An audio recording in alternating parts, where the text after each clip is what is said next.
Bismillahirrahmanirrahim. Assalamualaikum warahmatullahi wabarakatuh. Alhamdulillahi rabbil alamin, alladzi allafa baina qulubil mu'minin. Asyhadu an la ilaha illallah wahdahu la syarika lah, wa asyhadu anna Muhammadan abduhu wa rasuluh. Allahumma salli wa sallim wa barik ala sayyidina Muhammadin wa ala alihi wa ashabi ajma'in, amma ba'd. Wa nas'alullah rabbi shrah li sadri wa yassir li amri wahlul 'uqdatam min lisani yafqahu qawli wahdi qalbi wa saddid lisani bi rahmatika ya arhamar rahimin. Subhanaka la ilma lana illa ma'allamtana innaka antal alimul hakim. Wala hawla wala quwata illa billahil aliyil azim. Ma'asyiral muslimin wal muslimat sidang jemaah maghrib yang dirahmati Allah Subhanahu wa taala. Alhamdulillah, di maghrib yang mulia ini, di majelis yang sangat mulia ini, atas izin Allah Subhanahu wa taala, kita telah selesai melaksanakan salat jamaah maghrib dan diteruskan dengan kita sama-sama belajar mendengarkan beberapa kalam-kalam Allah Subhanahu wa taala. Kita sama-sama itikaf menanti salat Isya. Mudah-mudahan setiap detik kita di majelis ini mendapat ganjaran di sisi Allah Subhanahu wa taala. Demikian juga salawat dan salam kita sampaikan kepada baginda Rasulullah Muhammad sallallahu alaihi wasallam sebagai uswah hasanah bagi kita, teladan sepanjang zaman. Beliau adalah mulhimul alam, inspirator dunia yang senantiasa akan dikenang oleh umat manusia, baik oleh kaumnya, baik oleh kaumnya yang beriman kepada beliau, ya, bahkan orang-orang yang memusuhi beliau, orang yang tidak beriman kepada beliau sallallahu alaihi wasallam pun secara objektif itu mengakui keunggulan Nabi Muhammad sallallahu alaihi wasallam, mau ditinjau dari sisi manapun. Itu banyak orientalis itu orang-orang non muslim yang mempelajari mengenai ketimuran, ya, oriental. Jadi secara spesifik orientalisme lebih banyak kajian-kajian mengenai keislaman. Jadi orang-orang non muslim, ya, entah itu orang Eropa, orang Jepang, orang Amerika, mereka belajar Al-Quran, belajar Islam, bahkan hafal Quran. Hafal Quran, hafal hadis Nabi sallallahu alaihi wasallam, pandai bahasa Arab. Jadi sebelum belajar Al-Quran, sebelum belajar hadis Nabi sallallahu alaihi wasallam, itu mereka itu belajar bahasa Arab dulu, ngaji dulu, ya, belajar Al-Quran, bahkan langsung ke sumbernya sana, ke negeri Arab. Setelah mereka sudah mempelajari Al-Quran, baru mempelajari bahasa Arab, baru mengkaji Al-Quran. Ada yang tujuannya mencari-cari kesalahan Al-Quran, ada, ya. Ada yang sekedar untuk pengetahuan, jadi science to science, ya. Hanya, ya, knowledge, hanya untuk pengetahuan saja, untuk diajarkan di perkuliahan, sebatas itu. Tapi ada juga yang ingin mencari kesalahan, tidak menemukan celahnya, malah masuk Islam. hidayatullah ya, hidayah dari Allah Subhanahu wa taala. Itu banyak sekali. Tidak menemukan celah, kekurangan-kekurangan ia cari, justru semakin kagum, semakin dibuka semakin kagum, semakin haus. Ya. Allah berikan hidayah kepadanya. Ya. Itu banyak, tidak sedikit. Ya. Tapi ada juga yang tinggi secara keilmuan tetapi belum meroleh hidayah. Ya. Memang hidayah itu mahal, ya. Hidayah itu sangat mahal sekali. Dan hidayah ini Allah berikan yahdi liman yasha, kepada siapa yang Allah Subhanahu wa taala kehendaki. Maka bersyukurlah kita ya diberi hidayah oleh Allah Subhanahu wa taala. Ya. Bukan hanya hidayah tetapi diberikan tidak hanya hidayah tetapi diberi lebih banyak lagi hidayah, lebih daripada hidayah. Ya. Diberikan ukhuwah Islamiyah. Ya. Tidak sekedar hidayah tapi juga diberikan ukhuwah Islamiyah, rasa cinta terhadap sesama kita. Alhamdulillah ya. Sepekan yang lalu malam Ahad kemarin di pagelaran keraton, mungkin sebagian besar kita hadir ya di sana. Ya. Bisa ditonton, ada rekamannya di YouTube, itu ada pertemuan malam Ahad kemarin. Itu pertemuan kesekian. Itu betul-betul suasana penuh ukhuwah. Dulu pertama kali di sini tahun 2018 kalau tidak salah. Di tempatnya juga di sini. Dan juga bulan Muharram. Dan itu tidak mudah. Tidak mudah mempersatukan sebuah majelis dengan faham yang berbeda, itu tidak mudah. Yang mana kalau kita lihat rekaman-rekamannya itu kan dari banyak paham ini kadang ya, keceplosan saling tanda petik menyapa ya, saling menyinggung ya. Tetapi setelah pertemuan di Masjid Agung 2018 yang lalu, saya melihat ini suasana semakin alhamdulillah penuh rahmah. Saling mengunjungi majelis ilmu ya, saling mengunjungi yang mana sebelumnya tidak pernah terjadi. Nah, itu ukhuwah Islamiyah yang Allah Subhanahu wa taala berikan kepada kita. Itu tidak mudah. Maka Allah katakan ya ma'allafta baina qulubihim law anfaqta ma fil ardi jami'an ma'allafta baina qulubihim. Andaikan orang menghabiskan begitu banyak anggaran untuk menyatukan hati-hati orang beriman, tidak akan sanggup menyatukan hati itu. Walakinallahu allafa bainihim. Ya, tetapi justru Allah Subhanahu wa taala yang menyatukan hati-hati orang yang beriman. Hadirin dirahmati Allah Subhanahu wa taala. Pada kesempatan ini oleh pengurus saya diminta untuk duduk bersama panjenengan karena guru kita lagi berhalangan hadir. Mudah-mudahan Allah Subhanahu wa taala memberikan bimbingan kepada kita di majelis yang mulia ini. Jamaah dirahmati Allah Subhanahu wa taala. Kita semua tentu sudah sangat penuh keyakinan ya, bahwa Nabi Shallallahu Alaihi Wasallam adalah uswatun hasanah bagi kita. Ini tidak bisa kita ingkari.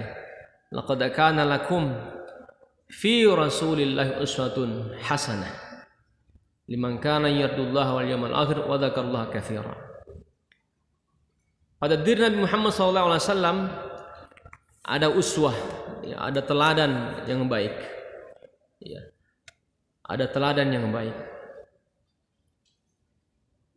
Liman kana yarjullaha wal yawmal akhir wa dzakarallaha katsira. Teladan bagi orang yang mengharapkan Allah dan hari akhirat dan senantiasa ingat kepada Allah Subhanahu wa taala dengan sebanyak-banyaknya. Artinya bahwa yang bisa mengambil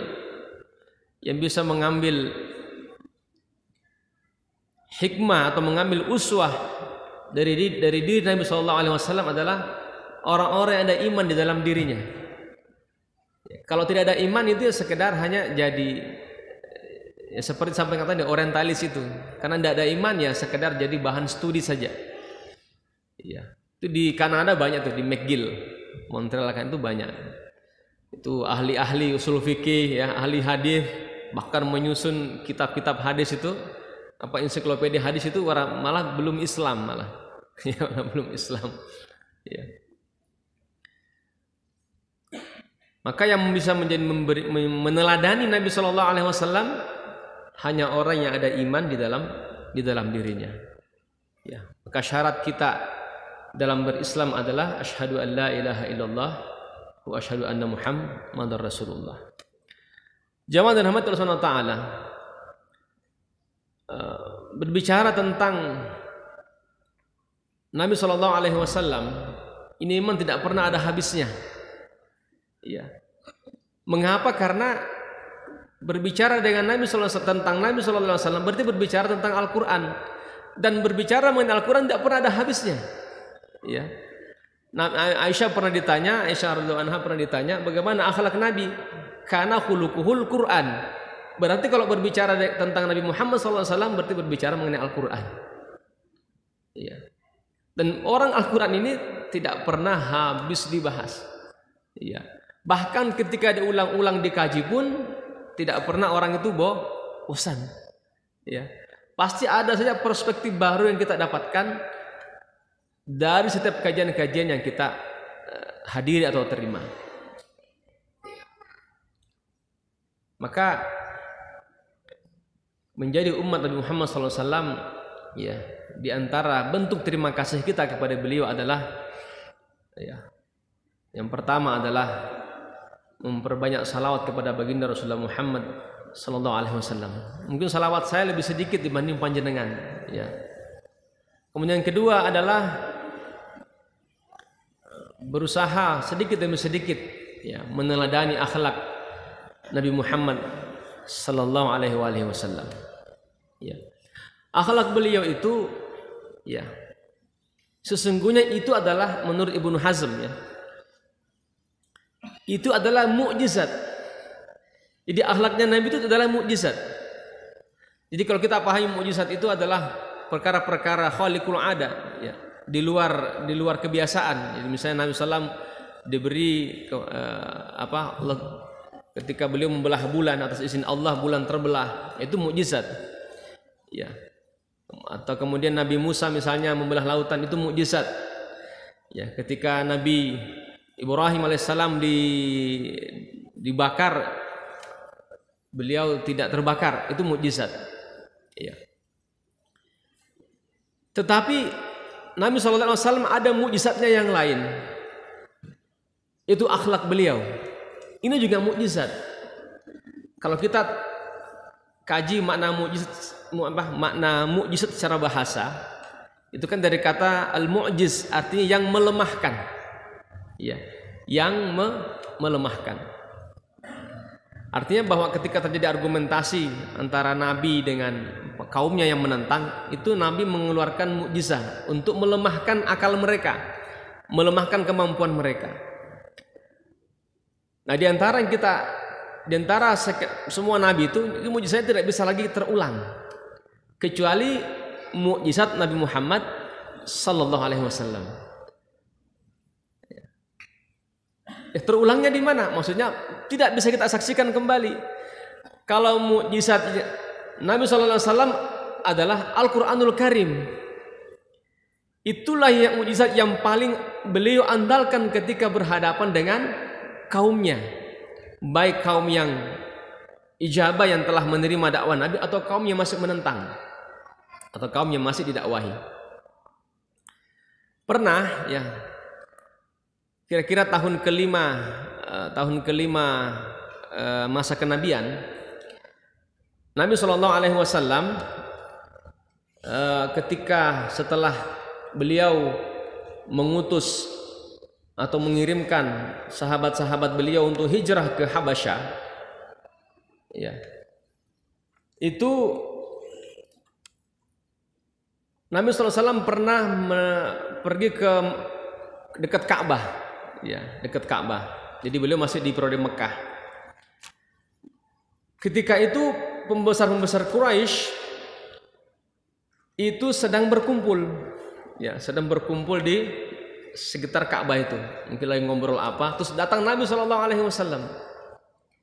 Yang namanya orang yang memusuhi Nabi tentu ngenyek, tentu menghina Nabi Shallallahu Alaihi Wasallam.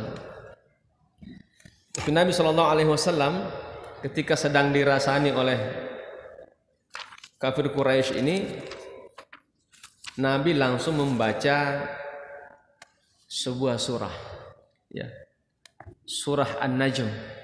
Ya, beliau membaca surah An-Najm. A'udzubillahi minasyaitonirrajim. Wan najmi idza hawa. Jadi beliau memperdengarkan surah An-Najm ini dibaca di hadapan orang-orang petinggi-petinggi atau orang-orang Quraisy ini.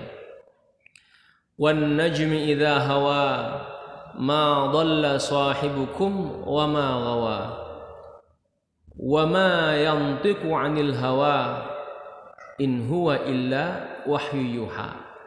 Beliau baca ayat ini sampai ayat terakhir, ayat 62. Ketika beliau baca, ya, lidahnya orang-orang kafir Quraisy tidak bisa berkata-kata, terkunci lidahnya itu. Karena baru pertama kali mendengarkan ayat Al-Quran, ya. Baru pertama kali mendengarkan Al-Quran. Karena biasanya mereka dengarkan syair-syair Arab, ya, syair-syair Arab.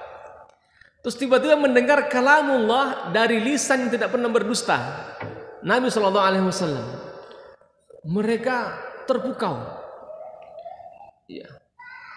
Karena orang Arab itu zauknya sangat lembut kalau mengenai syair, ya.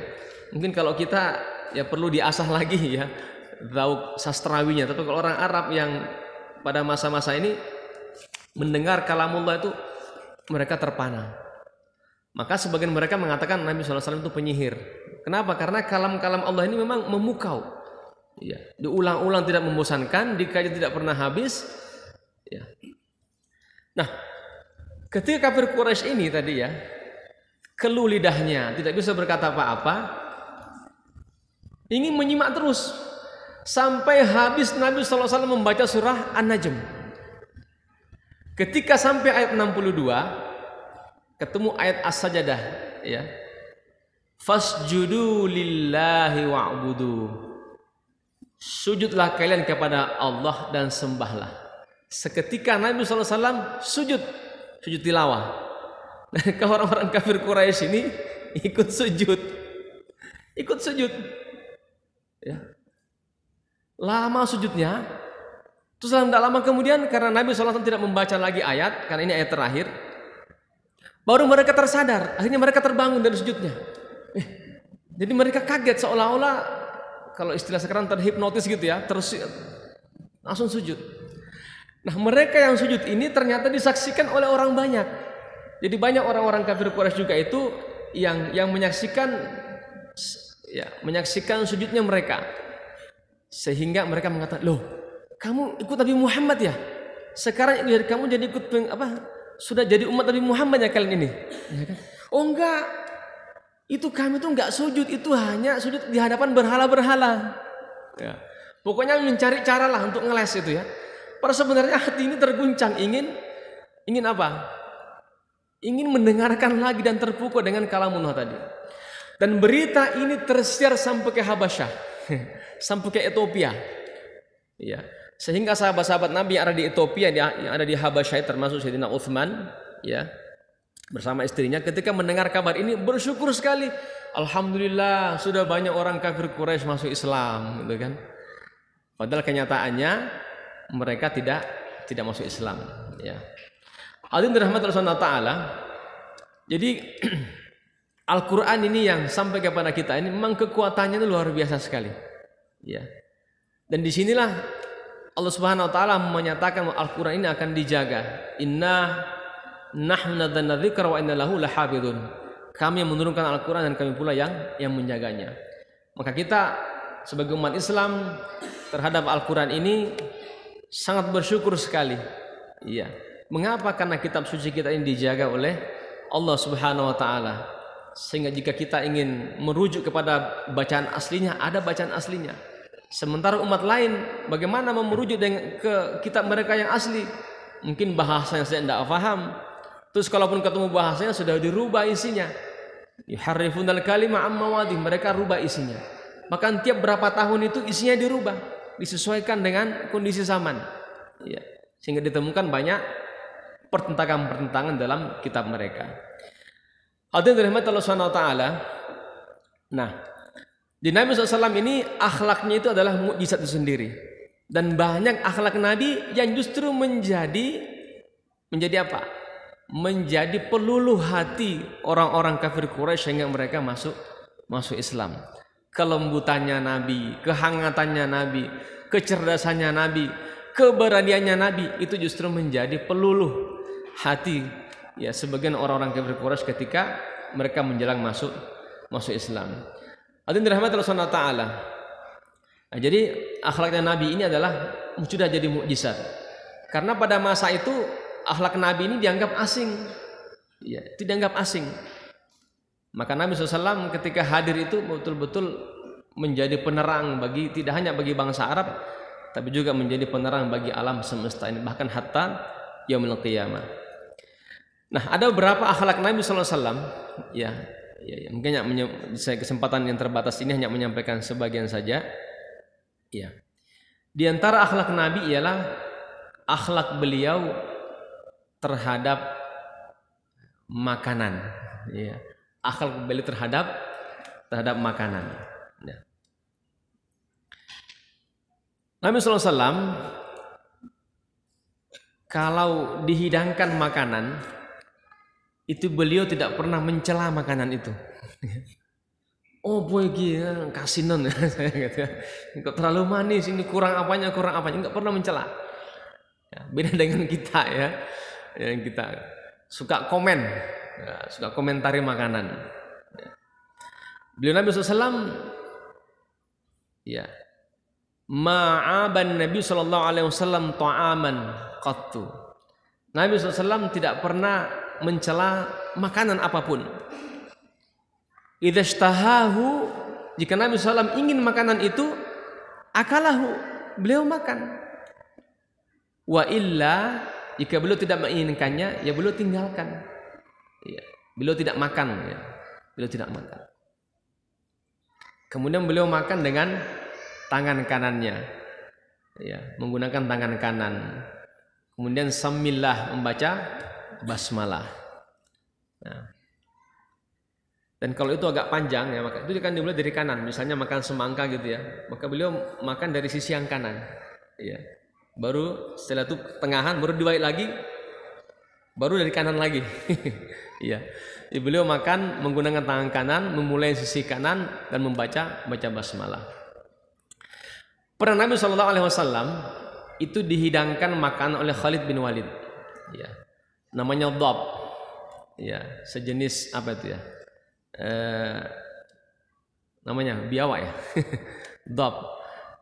Kalau saya katakan kadal gur nanti ada yang marah ya. Kadrun ya.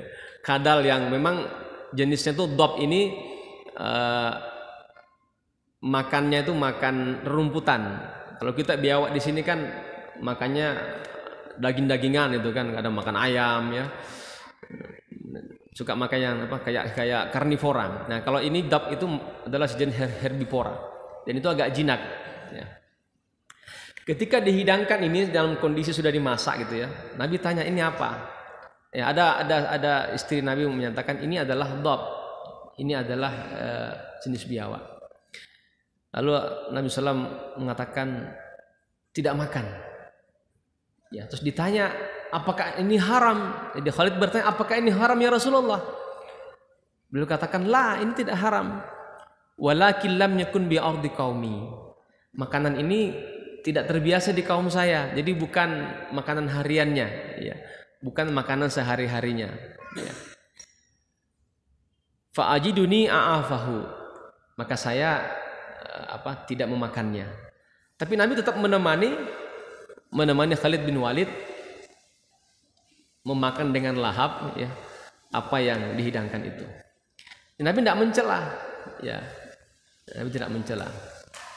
Nah, itu sebagian akhlak Nabi terhadap makanan, ya.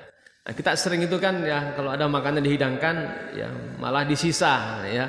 Kadang disisa, kemudian terlalu berlebihan dalam makan.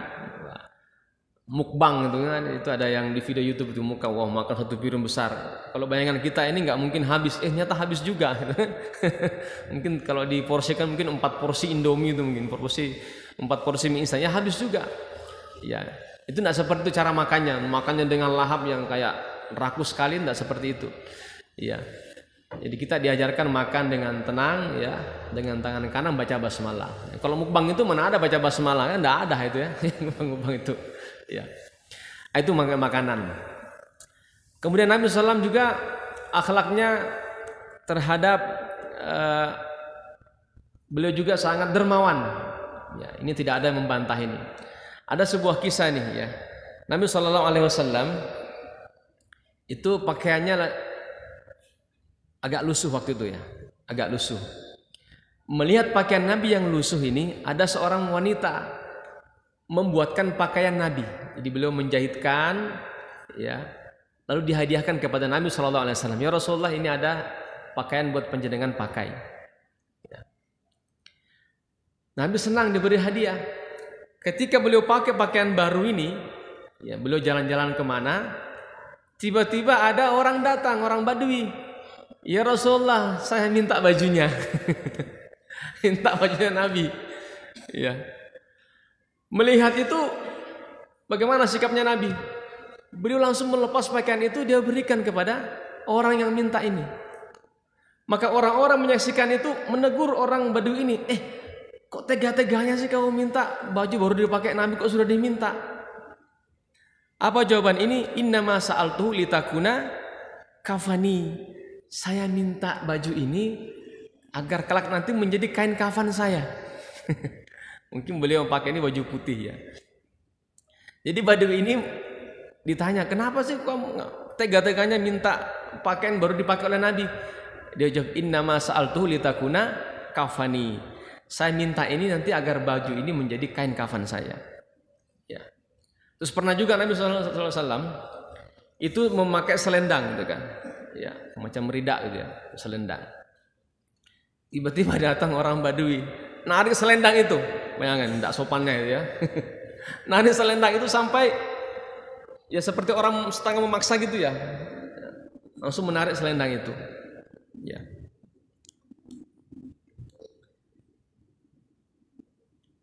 Dan Nabi SAW berikan berikan selendang itu. Bahkan juga menurut Sayyidina Anas, pernah ada orang Badui datang menemui Nabi SAW, menemui Nabi SAW.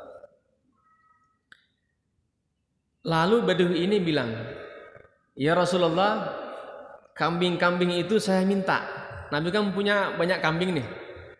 Orang Badui ini langsung, ya Allah, itu kambing saya minta semuanya. Bayangkan teganya orang Badui ini ya, langsung minta kambingnya Nabi sak lembah itu diminta. Bagaimana sikap Nabi? Diberikan semuanya. Kalau kita nggak ada yang berani kayak gini ya, apalagi harga sapi, harga kambing kan lagi mahal-mahalnya, menjelang Idul Adha lagi tidak mungkin mau memberikan. Tapi Nabi SAW dia berikan semuanya. Wah, dengan senangnya ini orang Badui tadi ini membawa begitu banyak kambing, ya, digiring kambing ini ke kaumnya. Lalu begitu sampai di kaumnya, lalu berpidato di depan kaumnya. Ya kaumi, wahai kaumku, aslimu, masuk Islamlah kalian. Dikatakan, wahai kaumku, aslimu, masuk Islam kalian. Islamlah kalian. Kenapa? Fa inna Muhammadan. Bayangkan, dia nggak bilang fa inna Rasulullah, tapi fa inna Muhammadan. Orang Badui, orang pinggiran ya. Fa inna Muhammadan yu'tini ata'an. Karena Muhammad sallallahu alaihi wasallam telah memberikan saya semua pemberian ini yang begitu banyak ini. La yakhsha. Dan beliau Nabi ini tidak takut yang namanya jatuh miskin. Tidak takut yang namanya kefakiran. Ya. Akhlaknya Nabi ini ya, diminta langsung memberi. Ya. Kalau kita ya ini sulit sekali nih ya. Mungkin kalau memberi sebagian mungkin iya. Tapi kalau meneladani akhlak Nabi SAW, ini memang sangat jarang orang yang bisa seperti beliau. Nabi SAW juga sangat tawadhu sekali. Ya. Sehingga ada hadis beliau mengatakan al-badadatu minal iman. kesederhanaan itu bagian dari iman. Maksudnya begini, ketika Nabi SAW hijrah ke Madinah, itu ternyata belum banyak yang mengenal beliau. Ya, belum banyak orang-orang Madinah yang belum mengenal beliau. Banyak orang Madinah belum mengenal yang mana Nabi SAW. Maka ketika beliau ingin berjumpa dengan Nabi, beliau tanya, yang mana yang namanya Rasulullah, yang mana namanya Nabi Muhammad SAW. Kenapa? Karena pakaian beliau sama dengan pakaian sahabat-sahabatnya. Kalau kita ini kan misalnya di pesantren gitu ya, antara kiai dengan santri kan bisa dibedakan. Kiai mungkin pecinya, dari cara berpakaiannya, atau mungkin di antara polisi, ya nyinggung polisi dikit ini ya, itu bisa ketahuan, oh ini irjen ya, ini jenderal. Dari apa? Dari pakaiannya, ada pangkatnya di sini, kepangkatannya bintang 3, bintang 2, terus bawa tongkat komando. Nah, jadi kelihatan, oh ini panglima ini komandannya ini. Tapi Nabi SAW tidak ada pakaian khususnya, tidak ada mahkota khusus, tidak ada jubah khusus. Maka ketika orang-orang Madinah ketika beliau hijrah itu nyari, yang mana nih Rasulullah? Bahkan beliau mengira Abu Bakar adalah Rasulullah. Ya. Belum menyangka, oh jangan-jangan itu bukan, itu Rasulullah. Ya. Pakaian tidak jauh beda. Bahkan pernah sahabat beliau Sayyidina Umar bin Khattab, beliau datangi utusan dari Persia atau mana gitu ya, mencari Sayyidina Umar. Yang mana ini Amirul Mukminin ini? Ternyata beliau sedang tidur di bawah pohon istirahat. Beliau katakan, Masya Allah, beda dengan kaisar-kaisar kami. Kaisar kami jubahnya besar, ada mahkotanya, dikelilingi oleh pengawal-pengawal. Tapi Sayyidina Umar tidur biasa. Kenapa begitu? Karena Nabi adil. Karena Sayyidina Umar adil. Kalau orang adil kan tidak perlu dijaga, karena akan disukai oleh banyak orang. Ya. Tapi kalau orang tidak adil itu akan dikelilingi banyak pengawal itu ya. Ya. Itu Nabi SAW ya. Sebagian akhlaknya kita bisa baca ya di sirah-sirah Nabawiyah itu juga banyak. Kemudian ada lagi buku baru terbit ini ditulis oleh Dr. Aid Al-Qarni ya. Judulnya Muhammad Sang Inspirator Dunia. Itu terjemahannya. Tapi kalau aslinya Mulhimul Alam. Muhammad adalah inspirator dunia. Itu bukunya cukup tebal segini. Ya. Alhamdulillah kemarin ada yang menghadiahi saya. Alhamdulillah ya. Ya, menghadiahi saya buku itu. Mungkin maksudnya disuruh baca untuk disampaikan dan untuk diteladani sama-sama. Dan itu kisah-kisah beliau ditulis oleh siapapun itu selalu menarik untuk kita baca. Syekh Ramadan Al-Buti juga menulis sirah Nabawiyah, ya. Syekh Mubarak Al-Furi juga menulis sirah Nabawiyah. Ya, Dr. Al-Qarni juga menulis tentang sirah Nabawiyah, dan umat Islam hendaknya di rumahnya ya ada kitab mengenai sirah atau kisah-kisah Nabi Muhammad sallallahu alaihi wasallam. Supaya apa? Kita baca di waktu senggang kita. Bagaimana akhlak Nabi ketika beliau makan, bagaimana akhlak Nabi ketika menegur orang, bagaimana akhlak Nabi ketika beliau berpakaian. Semuanya dikisahkan di sirah Nabawiyah itu. Ya. Dan banyak bisa kita contoh. Misalnya lagi nih ya. Pernah Nabi ketika beliau berada di masjid, itu tiba-tiba ada orang Badui datang dan kencing di masjid. Bayangkan, kencing di masjid. Ya. Sahabat marah, ya kan? Ingin menghentikan orang Badui yang kencing itu. Nabi larang, jangan, ya, biarkan sampai selesai. Coba bayangkan kalau orang itu lagi kencing, sudah keluar, lalu dia lari.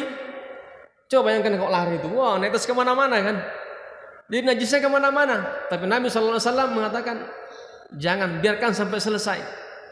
Ya, ini juga dari segi kesehatan. Kalau kencing jangan ditahan, harus tuntas. Tidak boleh kencing 50% karena diskonnya, jangan ya, karena itu bisa merusak saluran kita. Ya, dihabiskan, dituntaskan. Ya, baru setelah itu Nabi mengeluarkan kalamnya bahwa air itu kencing najis ini bisa tinggal disiram saja. Nah, apalagi dulu kan masih tanah ya, jadi bisa meresap. Kalau sekarang ini kan tinggal dipel, dibuang najisnya, kemudian dibersihkan. Intinya bahwa Nabi SAW ketika menegur orang yang kencing ini tidak langsung ditegur. Kenapa? Kalau ditegur bisa kemana-mana. Ini juga pelajaran berharga bagi kita. Bahwa ketika menegur seseorang itu mencari saat yang tepat. Ya. Agar apa? Agar bisa lebih merasuk. Hadirin dirahmati Allah Subhanahu wa taala. Jadi masih banyak kisah-kisah Nabi SAW yang bisa menjadi teladan bagi kita, uswah bagi kita, yang menjadi panutan bagi kita sebagai umat Islam. Ya tentu saja tidak bisa kita mengikuti 100%, enggak akan sanggup. Tetapi dalam hati kita ini harus ada niat ingin mengikuti Nabi sepenuhnya. Ya. Meskipun nanti jangkauan kita tidak bisa sepenuhnya, tapi niat kita bahwa ingin mengikuti Nabi SAW sepenuhnya. Entah sholatnya, bagaimana beliau berwudu, bagaimana beliau sholat, bagaimana beliau berpuasa, bagaimana beliau berpakaian, bagaimana beliau berkeluarga, bagaimana sikap beliau terhadap anak-anak, bagaimana sikap beliau terhadap tetangga, bagaimana sikap beliau terhadap musuhnya. Ya, itu Nabi SAW. Dari sisi manapun ditinjau tidak ada habisnya. Maka ketaatan kepada Nabi SAW itu adalah syarat mutlak untuk mendapatkan rahmat Allah Subhanahu wa taala. Ketaatan kepada Nabi SAW adalah syarat mutlak untuk mendapatkan ampunan Allah Subhanahu wa taala. Atiullah wa atiur Rasul. Taatilah Allah dan taati Rasul. Qul in kuntum tuhibbunallah fattabi'uni. Ya. Kalau kita ingin mencapai cintanya Allah, tidak ada cara lain kecuali ikut Nabi Muhammad sallallahu alaihi wasallam. Karena kalau kita ikut Nabi Muhammad berarti ikut Allah Subhanahu wa taala. Ya. Itulah uswah hasanah, ya. Dan mudah-mudahan ya sedikit demi sedikit kita bisa mengibrahi beliau ya dalam kehidupan kita. Kita kisahkan kepada anak-anak kita, ya. Kita ceritakan akhlak-akhlak Nabi SAW kepada putra-putri kita, kepada keluarga kita, agar apa? Agar cahaya ya Nabi SAW itu bisa merasuk dalam diri kita. Dan insya Allah dengan cara begini ya kita akan mendapat syafaat bagi beliau sallallahu alaihi wasallam. Demikian dapat kami sampaikan ya. Mudah-mudahan atas izin Allah Subhanahu wa taala majelis ini memberikan keberkahan kepada kita semua dan kita bisa menandani beliau sallallahu alaihi wasallam. Walhamdulillahirabbil alamin wallahu taala alam wallahu a'lam bissawab. Subhanakallah bihamdika nasyhadu an la ilaha illa anta nastaghfiruka wa natubu ilaik. Wa la minkum. Wassalamu alaikum warahmatullahi wabarakatuh.